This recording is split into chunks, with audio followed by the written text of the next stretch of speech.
That's what I really enjoy. This is one I did with sweet potatoes, and finally you can put it in a really pretty dish if you have company coming and you want to do something special. So let's get an eye on what that filling looks like. Sauce from a cooking sauce class that I did on Learn It Live. So we're going to use these leftovers and don't throw anything away. And we're going to mash those with some Yukon potatoes to extend them and also to give them more protein.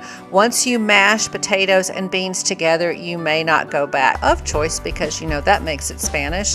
A half a cup of water and let it break right into the dish. It could not be any simpler than that. So sure, meat and potato meal, this could be it. An option is to add some grated vegan parm on top. Just give degrees and bake until golden brown, whatever that looks like for to help you be more creative and have a really comfortable plant-based lifestyle.